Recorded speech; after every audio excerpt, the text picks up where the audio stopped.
Welcome to True and Unpolished. Through this podcast, our intention is to uplift, amuse, and inspire you to create more of a life you'll love. Let's get authentic, everybody. So I'm going to wax lyrical for a second on birds, everybody.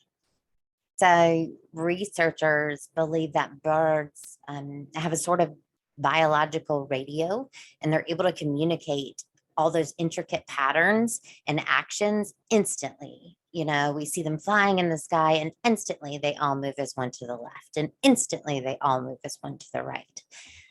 In the flocks, they don't have leaders. Instead, each of the birds hone in to the signals of the ones that are closest to them and they act as one. So you're scratching your head. I'm talking about this because that's what happens here on this platform. Mary and I, and then whatever guest is joining us, we find that we are connected energetically. Like we are having our own radio signals communicate with each other. And what happens is that we see that we are having similar experiences, maybe not the same circumstances, but the same energetic quality. And by sharing those experiences with each other, we are able to maybe see what we didn't see before. We're able to move to the right or to the left or up or down because we're connected to one another. And on this podcast, we have no leaders, right? We have no leaders. And that's what you're going to hear today. You're going to hear me share an experience with Carrie Graves and Mary Howe. And I think you'll see what I'm talking about, hopefully. But before we take a listen, I want to apologize. Have you guys noticed that lately, the last few episodes have not dropped at the same time as they have for the past 56 episodes, because this is 59. So I'd say the last 3 episodes, it's been a little cuckoo. I'm really into birds today. So I know, I'm sorry, life happens. And, you know, I'm giving myself grace with that. But I also want to apologize because I know that there are some of you, okay, scratch that, one of you who waits with bated breath for our episodes to drop.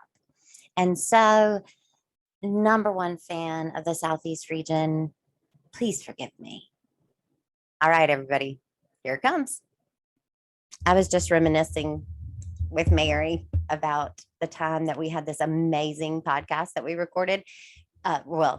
That we thought we recorded. And at the end, I realized that I never pressed record. And so you guys never heard all of the amazingness that was that episode. Do you remember what it was about, Mary? I don't. I was just trying to figure it out, but you don't remember. It wasn't meant to be recorded or remembered. But it was really deep and profound. Like I got a lot out of it. Instead of that, you're going to have to listen to this, but I'm just teasing. Carrie and Mary are here, and I am going to, we kind of didn't have a plan today. And this just intuitively was a hit for me that I wanted to share this with them because I can't wait to hear what they have to say after hearing it. So here's what happened. I've shared that I'm going through a real shift in that really, and usually when I say shift, I'm talking about, you know, what I would term, quote unquote, a spiritual shift, a consciousness shift. That is true because everything is spiritual and certainly it is by consciousness. But the shift in understanding is that I am learning that really foundational truths that I had kind of built my life around. The things that told me, yes, this is how this works, and this is who this person is, and this is who this person is. I have recently found out that lots of that was not true at all. And so what that's done is at this late date in my life to learn that is it's made me question everything. I mean, everything. I have a question. Is it like the parable about building your house on sand Mhm. versus Mhm. rock. Mhm. That's what I was thinking about when you were describing that. Oh, I love that way of thinking about it too, because that feels a lot better than the way that I've framed it. And I don't know that I've put it into words other than to say, holy shit, like what what is everything and what can I count on and what is real and what is not real and true and not true. But that is right. It is like that. It's as So there's like a crumbling. definitely. So you're looking at the rubble and now you're trying to rebuild it, or is it still crumbling? Well, I think the choice is mine. And just like, we drew a card before we came on and it was talking about, the divine matrix and the recognition that, we're all a part of this great tapestry that is humanity. And it invited us to let in the miracles that were waiting for us. That's what that card, asked us to do. And as I was reading it, I know that there's a part like the stuckness that I'm in is me. Like I'm the one that's stuck. No, I'm choosing to be stuck. Well, the card said be conscious of the patterns you are weaving. Oh yeah. And that really resonated with me too. Let's hear your story. Oh, okay. Okay. So I've questioned everything. And one of the things that I've questioned is life after death, like what happens after you die. And which is really ironic, seeing as it was my job to know that and to teach about that for many years. So, but that it's very, it's shaken me a lot. And so I've had this kind of question mark, like maybe everything that I have, really put my faith in or put my knowing in isn't right. So that being said, so there it is. I've been questioning that. And my boys had a sleepover this weekend on Saturday night. And I dropped them off, of course, and they were having fun. And we went to dinner, blah, blah, blah. It's midnight. And I am washing my face. And I realize that I see the toothbrush and it's not my kid's toothbrush. They took theirs, but I see the toothbrush and something, the synchronicity thing where you're like, wait, something's happening, and I looked at the toothbrush and I'm like, why am I noticing the toothbrush? I can walk into the bathroom 10 million times in a day and never notice the damn toothbrush. So I'm noticing the toothbrush. And then all of a sudden I went, wait a minute, I turned my volume off, which is what I do every night. But I said out loud to myself, Lydia, what are you thinking? Your children are not here and you turned off your volume. So I turn it on and 10 minutes later, my son is ringing. The phone is ringing and he had a toothache, a terrible toothache. Wow. And yes. And this has never happened. And and I said, honey, I'm going to come get you. And he's like, oh, I don't know. Cause he didn't want to be embarrassed. He's, an 11-year-old boy, 11 and a half year old boy. So he's going through that thing of, oh, what do people think about? And I said, listen, you just tell them that your mom just said she has to come get you because that is what I'm telling you. I have to come get you. And so I get in the car and I'm telling you, it was like, the most important thing was getting to my child. Like it was like, it didn't matter what was going on. It didn't matter what came up. Like nothing was going to stop me from getting to my child. It was this sense of like, oh, I'm going, like that's where I'm going. It was just sureness, just a real solid, yes, this is what I'm doing and nothing's going to stop me. And then when I picked him up, we were riding back and he said, Mom, thank you so much for coming. Thank you so much for coming to get me because he's such a sweetheart. And he's thanking me. And I stopped at a stoplight and I looked at him and I said, I will always come when you call. Your mom will always come when you call. And as I said that, I felt that old, sure feeling about the continuity of existence because I may not know what happens exactly after our physical body dies, but I know that when my child calls, I'm coming. and death ain't gonna stop me. That's beautiful. I love that you felt that connection when the Mhm. story happened. You seem like you were really tapped in at that moment. I think that that is amazing and something to really hold on to. A few years ago, I'd say within the last 10 years, as I'm getting older, and really right now is a weird time because a lot of people are leaving the planet, as you guys know, and Mhm. people that I grew up knowing they were adults. I was a child at my church and my parents' Mhm. generation. It's really strange. But about 10 years ago or so, I just one day, I have friends of all ages.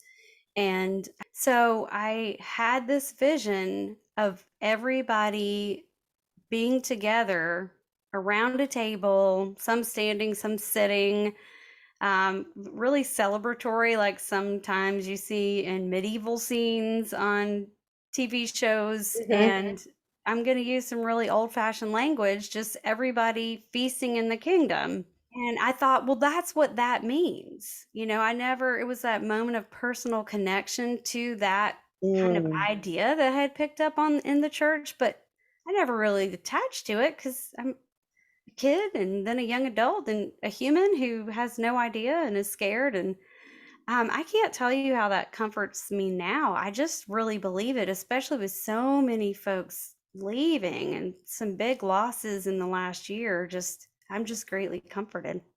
Anita Morjani, in her book Dying to Be Me, which is the story of her, essentially dying. And she's actually being studied because it was so miraculous, her recovery and her understanding of that space and meeting her dad, but it wasn't that she saw him, it's that she knew the essence of him was there and that she wasn't separate from it. And one of the ways that she used to describe it was it's like a tapestry. We're all a thread in this tapestry woven together. And, the connectedness of us. And as we're saying this, I'm going, really? And that was never me. I mean, well, it was me. I guess I did question it for a Well, time. okay. So when you told your story, there was that fierceness. You're like owning I am working that on moment. that. And I think you do that with your children. This is just a side note. You do that with your children clearly. And I think there's a message in there about when you turned your volume up, Uh, because that's what you're missing. okay, say it another way because I'm not following Okay. you. Okay. So there's a message there with when you turned your volume up. So Mhm. what you're missing is that you have that inner knowing always, whether your volume is up or down, Oh, you're not going to miss the call that you need to take. right. Yeah, yeah, yeah.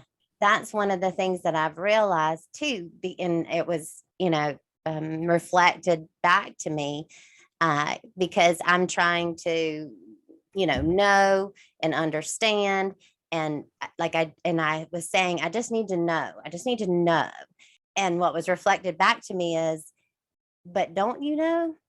Oh, yeah, I do know actually. And then I forget that I know. And Right. then I start to get stuck in the mud, like I'm spinning my wheels because I'm thinking that I need to know, but I already do know and I've forgotten that I know. What we've talked about is that, it's been almost 8 years now. I went through a very painful, just heartbreaking, horrible Yeah. loss, Mhm. in a divorce, that I did not see coming.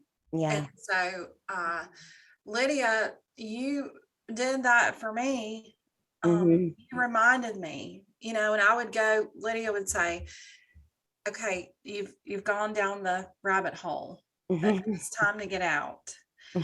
And you would help me get to a place where I could pull myself out. Yeah. Yeah. And so I think the message there is we all need other people to help us figure out how we can get ourselves out, because ultimately we're the one responsible. Right. You know this. I know we know you know this because you gave me the reassurance that I could dig myself out. And so that's one of the reasons why we need each other, right? Is Yes. because Yes. help each other remember Mm-hmm. who we are. Yeah. Yeah. Yes. And I think we're messengers too for the spirit. Sometimes we don't even know it for each other, but it just adds to the case that we need each other. Yes. And I Yes. love that reminder of, so when I was little, Lydia, I would talk to my mom and tell her, I just want to know. She says, I just want to know, just like you said. Mm-hmm. And so the reminder that we do know, I'm always amazed at times when I do know and I don't listen, and I've noticed it and I don't listen. And I'm like, I should have listened to what was a knowing, but I doubted myself or doubted Mm-hmm. that. One good reminder for me, besides, like Mary said, people being there and just trusting that we need each other and we're going to be there for each other. But a reminder for me is to ask the divine to show me. Yes. If I can catch myself thinking I don't know, I just say, and this comes from Vienna Steibal's Theta Healing book. I have a friend who had studied with her, and it's one of the most amazing spiritual books I've ever read. Part of the process in that is to say, Creator, show me. What's the next breadcrumb to follow? What's the next step? What do I need to do? What's the next right answer? Yes. And that is what I was trying to, and I kept, I was on this loop where I said, I know what knowing feels like. And I know that sounds strange, but it's, that feeling of I know, like I know, like I know. That sure feeling like I knew I was going to get my child and that was what was going to happen. And I knew that when my child calls, no matter what, no matter where, no matter when, I'm coming. And I was saying, oh, I just need to know. I need to know, like I know, like I know. I know what that feels like. And I just need that.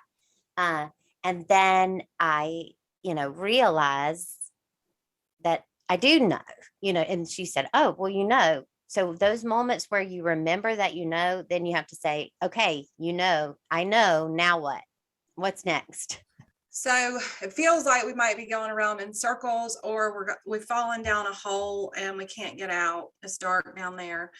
But if we look at our life and growth and evolution as a spiral, then when we get to that back side of the spiral, it's dark and we can't see what's in front of us. Mm-hmm. But ultimately, we're going up and around. And if we can remember that image, the spiral, that we're ultimately going up and around, we'll come back towards the light. Mm-hmm. Just as the sun shines every morning, right? Right. Yeah. Mm-hmm. And that's what, similar to what I was saying to Mary the other day, just on the phone when we were talking. I said, I definitely know that I cannot see the forest. Like I am stuck in the trees. Like I am just right with those trees and I have no perception of. That's how I live my life, by the way. This is just a moment for you. So well, we don't know. We don't know if it's just a moment for me. The secret language of birthdays, on my birthday, it says, be sure to stop polishing the knob so you can walk through the door. That is perfect. That's awesome. That's so perfect. And I was thinking that when you said fierce and you were talking about my volume, your weaknesses are really your strengths, turned up a little bit too high or down a little bit too low. And I'm trying to adjust to that fierceness, that knowing, like, yes, this is the direction. And what Carrie was saying made me think, oh, yeah, that happened again, because my sister said to me yesterday, she texted me and just said that, something was going on there. And she asked me to pray.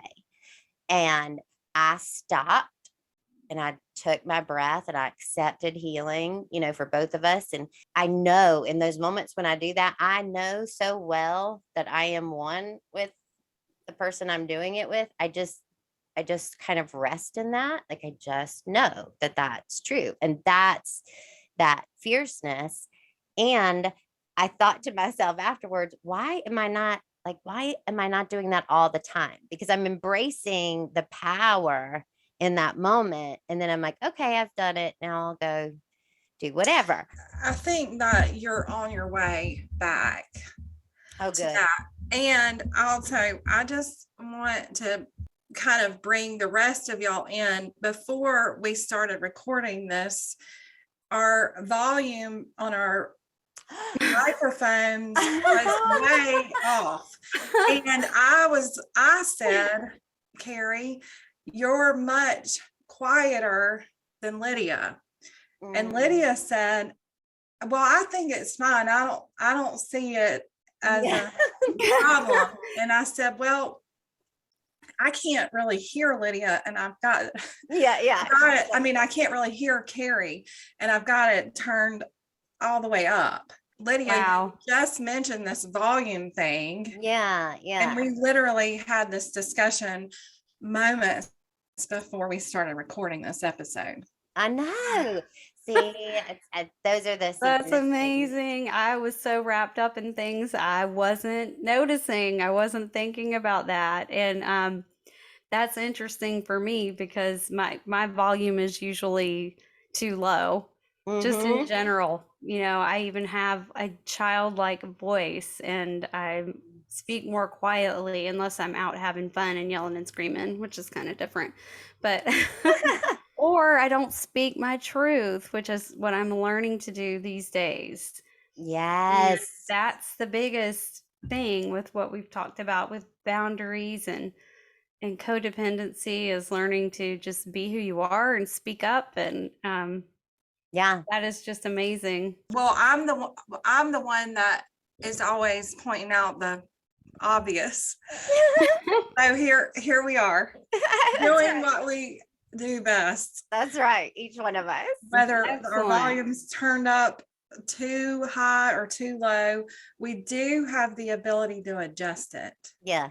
And that's what Mary was doing, because Mary was not going to tolerate her volume being low. Like, she was like, no, we need to address this volume issue before we go on. And I'm like, no, it's fine. We'll go. It turns out she was right, because I had some settings that were messed up because my typing is too loud. And I bet when somebody tells you that something is too loud, that you're doing something too loud, I bet there's like, it hits something in you. Yeah, I really need to think about that. Yeah. Like, wow. I was saying to somebody, they just apologize for existing. Like, any moves they make, anything they say, it's, they apologize first. Like, I'm so sorry. I'm so sorry I'm breathing the air. I'm so sorry. I'm sorry I blinked just then. But I recognize that that's a shadow part of me too. I think fierce, which is with heartfelt passion, being strong, right? And I think that fierce is the right volume adjustment for everybody. Is that right? Should everybody be fierce, right? I don't think so. Okay. I think that we shouldn't be fierce all the time either. I mean, okay. I know you have your definition. You can read it to it or tell us it again. And I also think there are associations with that term. I think sometimes that fierceness volume has to be adjusted as well.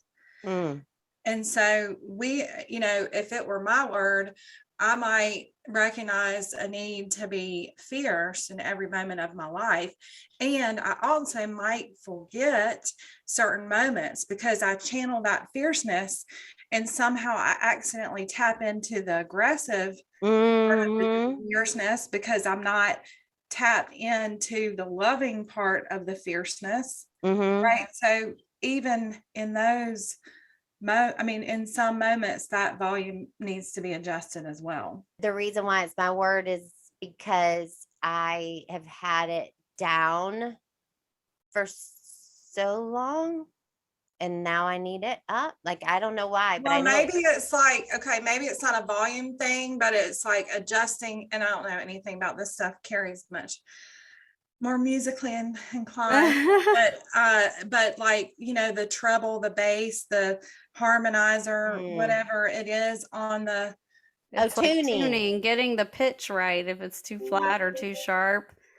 Right. But getting it just at just the right vibration. And I was thinking of it kind of as a spectrum too, Lydia, and it might change from person to person, but the word that's coming up for me in association with fierce is the word gentle. And I was thinking about that as a potential like sliding towards one direction on a spectrum, and maybe like aggressive would be the other end. As you were saying that, Mary, there may not be one spectrum. It might be different for each of us. Like what's my spectrum and my words around fierce and the way I am or am not fierce. Kind of like balancing on Myers-Briggs, and really with every personality thing, the goal is to be in the middle, to be whole, balanced, and complete. But we are tilted on one side of the seesaw until we're not. Then life jumps on the other side of the seesaw and hefts us up into the air, and then we're out of control, right? So then you come back down. Okay, let's recalibrate here. What I was thinking about, Lydia, this I thought about initially when you were telling that story, is the part where, and I feel like we know what you meant with this, but you said, I will always come. And I know that is true. You're going to show up for your children. Yeah. What I also know from my own experience as a human being and a parent too, is that we can't always show up. Right. And so to me, that volume of or adjusting the fierceness is recognizing, okay, what's the truth here? I will always show up for you. Yeah. But I also may miss a call or two. Right. Yeah, that's important to recognize. And I think the reason why it came to me in that way is because I had been questioning the continuity of being, and that, so I think it was actually a gift. It was like, no, remember? So I think it was a gift to me, but yes, absolutely. Because that can be something, when it comes to fierce, and there are several definitions of fierce. And the definition that I'm talking about is with heartfelt passion and intensity. That's perfect. Yes. Yeah. But I have that with my kids, and I definitely know that if there's an arena in which it might be too high at times, it's probably in the arena with my children. So I love that. I love that check-in. And speaking of check-in, how are y'all doing with your words? I was good. I wanted to say one quick thing. Maybe this can be a create more. I love that you told your son you will always come, because it's more about the being and the spirit there, like Mary said, for me. And that will give, in my mind, comfort. It's kind of like trusting in spirit, that whatever your language is, God is always there, or spirit or divine will always come, even though we're afraid. Yes, I really think the essence of what I was trying to say is what I once told him, or pointed toward when talking to him, was, remember the love that lives in our house. Like, you know how much love there is. You know how much we love each other. You know how strong that is. And you take that with you. And I think that is what, well, at least I hope that's what he got from it, is that essence of strength and love, and I got you. I hope he's able to take that with him from our interaction. I am loving noticing my words, because Lydia, the episode we talked about them, and my words were nature and beauty. You said your true nature is beauty. And so I am just relating that as often as I can remember to Oh, good. things in my life, and it's carrying through the year, and I love it so far. Yeah.